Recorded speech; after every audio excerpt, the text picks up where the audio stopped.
Hello everyone, this is Axum once again on another episode of Limited Deployment. This time we're going to be talking about growth units.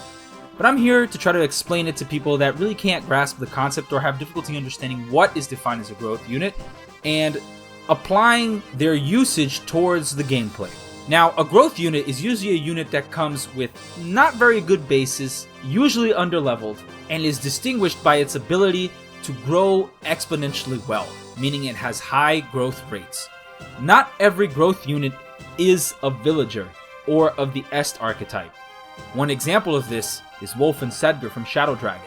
They're theoretically growth units, but they're not a villager. The key thing to take away from growth units is that you're only going to see their potential usually as the game progresses.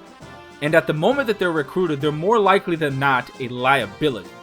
There is a big debate that always happened with growth units, and with the launch of Engage, it came up even more regarding Xian and Ana, for example. And this biggest argument against growth units is the fact of investment. How much does this unit need in order to perform at a capacity that other units are already performing or not? An example of this is Amelia. Amelia is known to be one of the worst characters in Fire Emblem 8. Now, if you look at her stats on paper, her speed, her capabilities as a paladin, which is a good class, she's actually not too bad.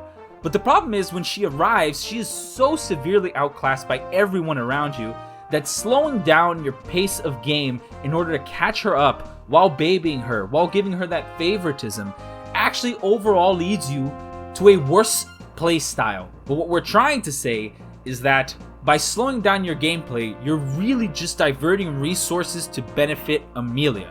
Most of the units that are growth units fall into this category of requiring heavy investment. There are very few that do not fall into this category. Again, Wolf and Sedgar are classic examples. They can immediately contribute upon reclassing. Once they do, their growths really kick in with the high bases of the class that they reclass, and they proceed to basically carry the entire game. The biggest issue when we are discussing the viability of a growth unit is indeed its competition. I've pretty much played all of the Fire Emblems at this point, barring Thracia, and I have come to notice that units that cannot be easily recreated, like a dance, or characters that have specific niches, like Zane, are usually valued at a higher level. So, competition is an important point when you're thinking about unit deployment. What can a growth unit contribute that some other unit that you possess already cannot? You also have to take into consideration that the growth unit will possibly not be able to survive rounds of combat, which makes it very difficult for it to actually gain experience to then level up so that it can actively contribute. Some growth units are better than others because of the class that they come in and because of the ability they have to be able to do damage without taking damage in retaliation. This leads me to the point that efficient growth units are actually units that don't really require a lot of setup in order to be good. What does this mean? Let's take Astrid from Path of Radiance, for example. A lot of people argue that Astrid is actually pretty bad. She's very low leveled, she's not really doubling anything stellar in terms of combat either. But she has one thing that is very useful for her. Actually two. One of them is Paragon. Paragon increases the rate at which she gained experience, meaning that even a slight kill or even chip damage is enough to get her cooking and leveling up really fast so that she can snowball and keep up with your units. At certain points, she might even overtake your units in terms of level because it's not even favoritism, but since she's a bow cav, she can just get a kill here and there, and you're good. The second thing is exactly that, bow cav. In Path of Radiance, Cavaliers are fantastic. Being able to quickly attack, then retreat, doesn't really put her in a position that she needs to be babied as much. And she's able to get those kills without suffering retaliation, which is fantastic. Path of Radiance is also littered with a bunch of flying enemies, and boom, you have a recipe for success. Another character that also falls in this category is Mozu. Albeit Mozu's starting level is pretty bad, you can immediately reclass her to a bow user, and Conquest is littered with people that have kunais and shurikens. You actually can hard counter a lot of these units that are in early game that really don't have a lot of solutions so far, maybe barring your own dagger uses and Niles, so she doesn't have much competition in that regard, meaning that she can actually grow into a role that she can perform well. Not only that, she has access to the Kinshi Knight line, which is super good and will allow to trivialize a lot of other maps later on. And even with that, there's the argument of, wait, don't use Mozu at all, invest the experience into other people, and use Niles' daughter later, who's going to be much better. Either way, it still maybe doesn't justify using the growth unit. A lot of the growth units suffer from a very, very bad problem, which is redundancy. Nino is one of the growth units that's known by S archetype, which is you get them at the end of the game. They snowball, have a lot of good stats if you train them, level them up, yada yada yada. But the problem with that is that it never really truly comes to fruition. Pent has been in the game for more or less half of it, and is absolutely demolishing everything with base stats that are more than sufficient to complete the game. Not only that, his stave rank is absolutely fantastic, meaning he offers a support utility as well. Comparing these units to Pent is a little bit unfair, because Pent is really well known as one of the best pre-promotes in the series, but the idea is there.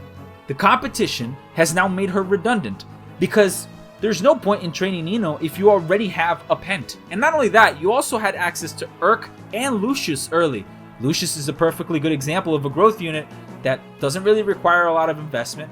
You fight a lot of shamans within FE7. Now, is he still stellar? No, but he is pretty good. He can work. An efficient growth unit needs a couple of combinations in order to succeed. First, it needs to be accessible, and the early accessibility of it will make it better.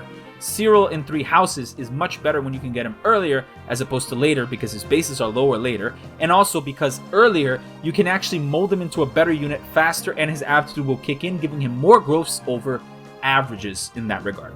Cyril is also really good because of point blank volley, but that's a different argument altogether. But this does enter the factor of efficient growth unit.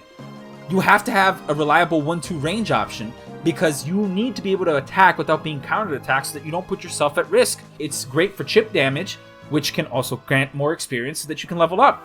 Tiki is also considered a growth unit in Shadow Dragon, but she's a little bit different in how she works, because she's basically your mana key that just blows stuff up just like Mir, and they come in with really high bases because of the stone, but their HP is usually lopsided, but then it starts to grow after, so it's kind of like a player phase nuke, but at 1 range, so people don't really like to use them, and I kind of agree with that. I think it's tough to basically justify using a 1 range unit that can't really contribute much and is kind of a liability on enemy phase, but Tiki has the distinct advantage of being able to nuke the dragons that are really, really high leveled and powerful towards the end of the game without almost any investment at all, and she gets all the experience from that. So there is some value in having effective damage. So again, we're looking at bows, we're looking at magic, we're looking at effective damage, things that allow a unit to be able to succeed at getting kills without putting themselves in danger. Myr follows that category too, but I would argue that Myr is a little bit better because more dragon uses and also flies. This doesn't help Est, unfortunately. Being a flyer in Est's situation doesn't help because Katria, Sida, Pala all existed in every game that she's in, and the sisters are always very good, or at least better than Est. So there really is no point in hard carrying Est at a point of the game where everybody severely outclasses her. So Est is actually not a good Est, which is ironic. The question when it comes to growth units is it even worth it? I like to believe that the answer to that question isn't as cut and dry as a simple yes or no. There are some units that you could invest in that will give you a high return, like Astrid or Mozu or some of the examples that we listed here. But at the same time, can you probably beat the game without even using them at all? Yeah, you can probably beat the game without using them at all. Will it make the game even easier? Probably too. So the question you gotta be asking is like, wait a minute, on this map, in this chapter, did I really need this character, or did this character make it harder for me to complete it? If you're carrying a unit for 6 or 7 chapters like Xian or Ayana or whatever, and they can't really contribute any more than other units that you had in Engage, it's not a good unit. It's not really making a difference. The scaling of the difficulty of the game usually goes up the very end and at the very beginning. So like the beginning is usually very hard, the end is usually very hard, and then the growth units would really kick in at the end to help you beat those. But some of the games, the ending is not really up to the level, or the benchmarks aren't as hard as it would be if you didn't even have that growth unit to begin with. Engage falls in this category. Shadow Dragon is different because Wolf and Sedgar are actually contributing from the moment that they come in. So it's hard to justify using a growth unit over a unit that has bases that can immediately contribute. This is why a lot of pre-promotes are very, very useful and are fantastic at what they do. There are a couple of examples of growth units that I've actually never trifled with, and the only reason is because they just came so late and I already had enough solutions to it that they were redundant upon arrival. Zeiss is actually, on paper, fantastic class, fantastic bases, hard mode bonuses, good growths. He has everything to succeed, but he comes so late that at that point I look at my squad and I'm like, I'm not going to even try to train this guy because I already have enough to beat the game. And because of that, Zeiss is not considered, at least to me, as good of a growth unit, even though on paper he has everything to be fantastic, and probably is when you train him up. Ross comes in early, right off the bat, comes with the 1-2 range option, and albeit Ross isn't the best trainee ever, nor is he like super gonna change the game and you're gonna kill and murder everything, he is actually not that bad to use, given that he has that 1-2 range option. He comes really, really early and get the ball rolling on him and be efficient already. But at the same time, the height of his potential, he's actually not even that good. Mostly because his class is not that fantastic, but because the existence of other units that can do more or are more efficient is basically detrimental to his prowess in combat. This has been Axum.